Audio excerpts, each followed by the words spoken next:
माता की, भारत माता की। अब मैं हमारे देश के प्रधानमंत्री श्री नरेंद्र मोदी जी से आज लद्दाख के हजारों लोगों के साथ मिलकर लद्दाख की मन की व्यथा, मन की बात आपको सुनाना चाहूंगा।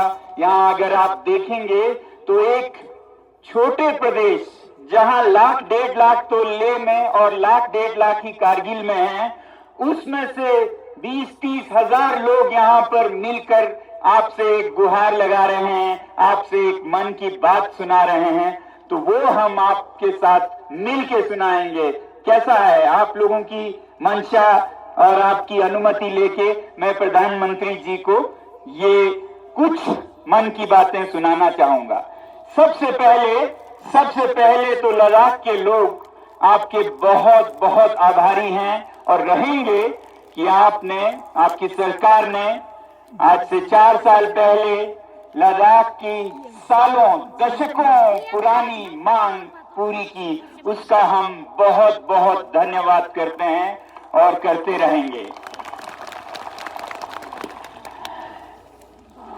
और उसके बाद क्योंकि मैं पर्यावरण के क्षेत्र में काम करता हूं, एनवायरमेंटल एक्टिविस्ट हूं, तो मैं आपका बहुत बड़ा प्रशंसक हूं जो आपने सिर्फ भारत में नहीं दुनिया में भी एक रास्ता दिखाया भारत के आदर्शों का, सादगी भरे जीवन का, मिशन लाइफस्टाइल्स फॉर एनवायरनमेंट, जिस पे भी मैं सालों से बोलता आया हूं।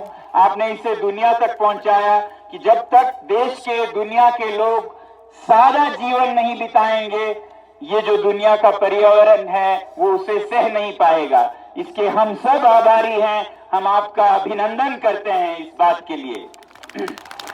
और हम इसके भी आभारी हैं कि जब आपने लद्दाख को यूटी घोषित किया तो इस पर्वतीय प्रदेश, इस संवेदनशील पर्वतीय प्रदेश के संरक्षण के लिए जब 370 नहीं रहा तो आपने लद्दाख के लोगों को भरोसा दिलाया। आपके सरकार के मंत्रियों ने, नेताओं ने यहां आकर दिल्ली से बार बार हमें आश्वासन दिया कि लद्दाख को भारतीय संविधान के अनुच्छेद 244 के 6वें शेड्यूल में संरक्षित किया जाएगा। ये भारत के नेशनल कमीशन फॉर SC/ST के मिनट्स में छपे हुए हैं। ये आश्वासन यहां पोलो ग्राउंड से दिया गया। ये आश्वासन ट्राइबल जनजातीय मंत्री से, न्याय के लॉ मिनिस्ट्री से, होम मिनिस्ट्री से, हर तरफ से हमें ये आश्वासन मिला। और फिर उसके बाद आपके सरकार ने, आपके पार्टी ने एक बार नहीं 2 बार हमें ये आश्वासन इलेक्शंस में, चुनाव में इस तरह के मैनिफेस्टो, घोषणा पत्र के जरिए भी दिया। ये मैं आपको फिर याद दिलाना चाहूंगा और धन्यवाद करना चाहूंगा लद्दाख के इन तमाम लोगों की तरफ से।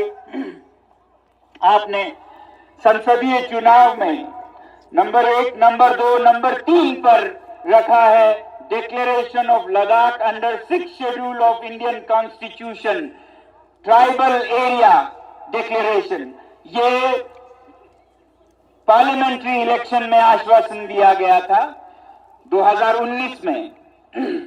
और फिर 2020 में जब लद्दाख के लेह जिले में यहां का सबसे प्रतिष्ठित चुनाव हुआ पर्वतीय काउंसिल का, हिल काउंसिल का, तो फिर पहले नंबर पर इस मैनिफेस्टो में यही मुद्दा है, constitutional safeguard for Ladakh under 6th schedule of Indian constitution.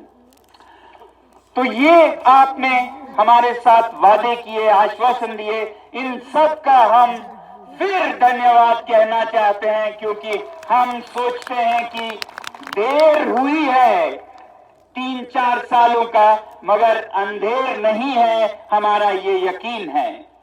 तो हमारा यकीन ये है कि जब आपने ये आश्वासन दिए तो आप इसे देर सवेर पूरा जरूर करेंगे।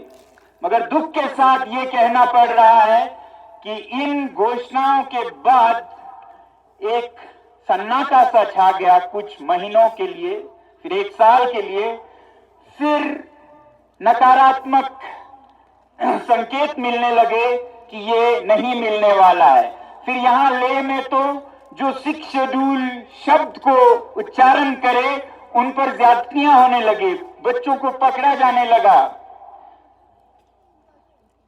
और हमने सोचा कि शायद जिन नेताओं पर हमारा इतना भरोसा था वो नहीं रहा। फिलहाल के महीनों में हमें ये पता चला कि ऐसा भी नहीं है।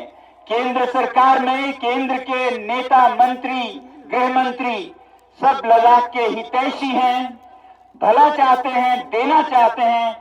हमें फिर ये पर्दा जो हमारे बीच में केंद्र के साथ आ गया था वो पर्दा फाश होते हुए नजर आया और पता ये चलने लगा कि कुछ औद्योगिक गुट, इंडस्ट्रियल लॉबीज जैसे माइनिंग, खनन, जिनको लद्दाख के ये वादियों में, पहाड़ों में, पर्वतों में पैसा दिखता है, जो कल की नहीं सोचते आज की लूट मचाने में लगे हैं। हिमाचल में, उत्तरांचल में, पूरे हिमालय में, जिसका खामियाजा यहाँ के लोग हिमालय में भुगत रहे हैं। आप देख रहे हैं हिमाचल प्रदेश में क्या हो रहा है। ये अंधाधुंध विकास के नाम पर जो उद्योग का तांता लगा हुआ है, यही आप उत्तराखंड में देख रहे हैं। अब लद्दाख के दरवाजे पे दस्तक देने जैसे ही यूटी घोषणा हुई तो ऐसे घरानों ने, ऐसे गुटों ने, लॉबीज ने यहाँ अपना सर्वेक्षण करना शुरू किया और हमारे जो नेता हमारी आवाज को ले जाने के लिए चुने गए थे लद्दाख से, वो हमसे ज्यादा उनके असर में आए और उनके साथ मिलकर वो लद्दाख को बेचने लगे, खरीद फरोख्त करने लगे। और वो आप तक ये संदेश देने लगे कि ये संरक्षण यहाँ किसी को नहीं चाहिए। ये संरक्षण, ये 6 शेड्यूल, ये 2-4 लोगों की, कुछ पॉलिटिकल पार्टीज, कुछ ऑपोजिशन की मांग है, इस पे आप ध्यान नहीं दीजिएगा, ये रखिएगा। क्योंकि उन्हें पता था कि अगर लद्दाख पर 6 शेड्यूल आ जाए तो फिर ये उद्योग मनमानी नहीं कर पाएंगे, खिलवाड़ नहीं कर पाएंगे, तोड़ मरोड़ जो पर्वतों का हुआ है हर जगह, वो सब यहाँ नहीं हो पाएगा, लद्दाख बचा रहेगा। और वो ये नहीं चाहते थे, तो ये गलत संकेत देने लगे। तो जब उन्होंने ये कहा कि ये कुछ ही लोगों की मांग है, तब लद्दाख के लोगों ने आपको जवाब, संदेश देने के लिए, अपने पैरों से वोट देने के लिए आज यहाँ पर हजारों, दसियों हजारों में लोग जमा होकर इस ठंड में ये जताने के लिए आए हैं कि हम सब इस मांग के साथ हैं। आप इस बहकावे में ना आए जो कुछ